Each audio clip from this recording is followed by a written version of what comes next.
Sortons de nos voies de perdition. S'il y a des aspects de nos vies que nous ne pouvons pas abandonner, crions au secours, dit Seigneur Dieu, viens au secours de mes problèmes, viens au secours de mes addictions. J'ai des problèmes à abandonner la boisson, j'ai des problèmes à abandonner le sexe avant le mariage, j'ai des problèmes à être fidèle à mon époux ou à mon épouse selon que nous sommes hommes ou femmes. J'ai des problèmes à obéir à mes parents, j'ai des problèmes à cesser de mentir, j'ai des problèmes avec la cigarette. Mais Dieu ne va pas vous délivrer de ce que vous aimez. Pour que Dieu vous délivre du péché, il faut d'abord que vous arriviez à un point où vous avez en horreur le péché. Vous avez en horreur le péché. Je le dis souvent, Dieu ne nous délivre pas de ce que nous aimons. Dieu est un Dieu d'amour. Il ne sépare pas les amis. Si tu as la masturbation, le sexe avant le mariage ou l'adultère comme ami, ou la pornographie sur Internet, Dieu ne t'en délivrera pas. Si tu aimes le mensonge, aimer escroquer les gens, aimer faire la fraude, Dieu ne t'en délivrera pas.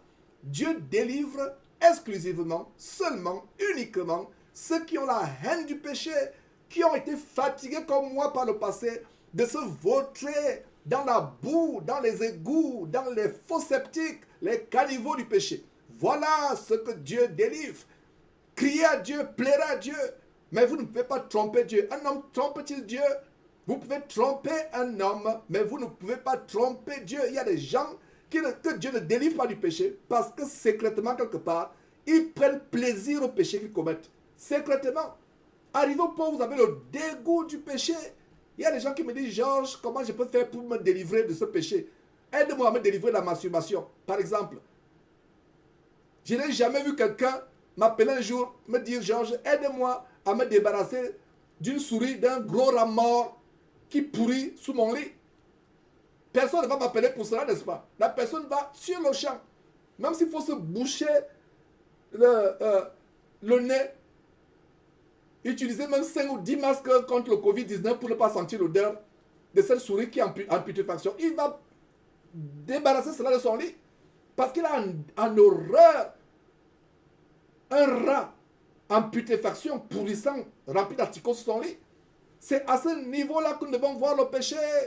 Si vous ne voyez pas le péché comme cela, vous ne pourrez pas en délivrer, vous ne pourrez pas, excusez-moi, vous ne pourrez pas en être délivré. Vous ne pourrez pas en être délivré. Voilà, nous répétons les mêmes choses. L'apôtre Paul disait, je ne me fatiguerai pas de vous rappeler les mêmes choses, car pour vous cela est salutaire. Je rappelle les mêmes choses, encore et encore et encore et encore. La Bible dit, exhortez-vous chaque jour, selon qu'on peut dire aujourd'hui, afin que personne ne s'endurcisse par la séduction du péché. Le péché séduit facilement. Notre chair aime le péché. Notre chair aime se délecter dans le péché. L'Esprit de Dieu en nous nous amène à nous pencher vers les choses de Dieu, mais la chair aime le péché. Prenez un exemple. Vous commencez à lire votre Bible. Si vous n'êtes vraiment pas dans l'amour de la lecture biblique, après 30 minutes, vous commencez à sommeiller. Vous commencez à sommeiller. Vous commencez à avoir le syndrome du Tychus. Pour ceux qui ne savent pas ce que c'est le syndrome du Tychus, allez lire le livre d'Actes. Ce jeune homme qui a eu l'imprudence, alors que Paul était en train d'enseigner au 3e étage, il s'est assis à côté de la fenêtre. Et le voilà s'est mis à sommeiller pendant que l'apôtre Paul enseignait. Et il est tombé du 3e étage en bas. Et pour ceux qui ne savent pas qu'à l'époque de Paul, il y avait déjà les maisons en étage, voilà un détail. Vous pensez qu'il y a quelque chose de nouveau sur le soleil? Au temps de Paul, il y avait déjà les maisons en étage. La Bible note ce détail. Donc il était au 3e étage. Donc il est tombé mort.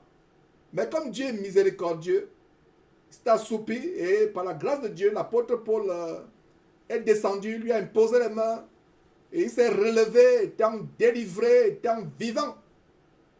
Imaginez-vous quelqu'un qui tombe du 3e étage, il est mort. Il va se relever.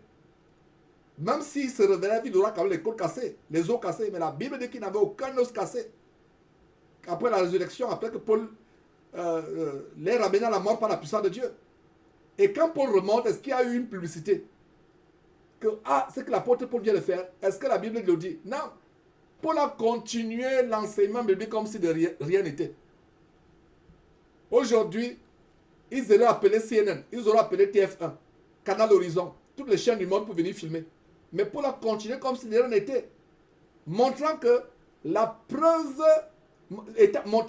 que dans nos assemblées, l'enseignement de la parole de Dieu est ce qui doit être au centre et non les miracles. Donc, n'ayez pas le symbole d'Éticus. Vous voyez comment la chaîne aime ce qui est bon.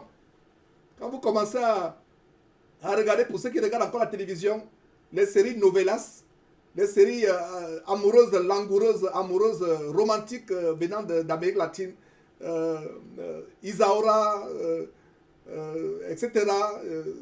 Quand on regardait, il y a des maisons qui sont brûlées par le passé parce que la femme, au lieu de suivre la mamie qui est au feu, elle est là à longueur de journée. Et voilà la maison qui prend feu. Sans qu'elle la cuisine est enflammée. Et voilà comment toute la maison se brûle parce qu'elle passe le temps à regarder ces choses. Mais quand il s'agit de lire la Bible, vous commencez à faire comme Éticus somnolent après 5 minutes et vous dormez. Donc, mes frères, la chair n'aime pas les choses de Dieu. C'est pour ça que nous devons faire un effort. Et je reviens encore sur cet enseignement d'Achille hier.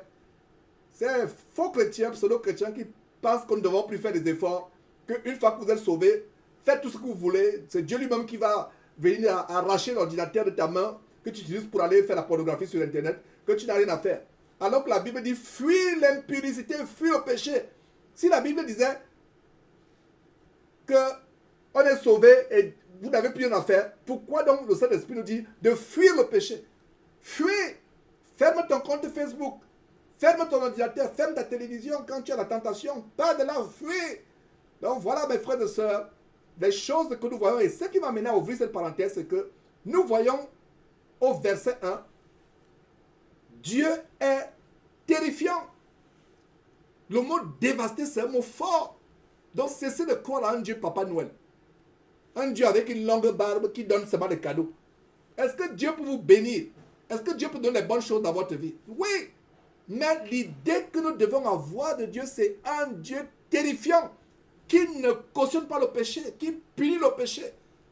Un Dieu saint, saint, saint, saint, infiniment saint, qui ne tolère même pas le péché. Voilà l'idée que nous devons avoir de Dieu. Voilà l'idée que nous devons avoir de Dieu.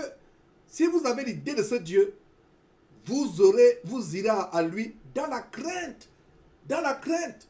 Alors mes frères, je rends grâce à Dieu pour cette grande parenthèse que j'ai ouverte. Regardez comment le premier verset nous amène à ouvrir une grande parenthèse. Ça nous montre que ne nous amusons pas avec Dieu. Ne nous amusons pas.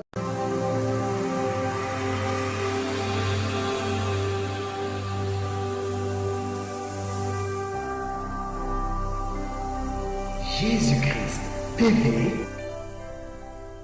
vous connaîtrez la vérité et la vérité vous affranchira.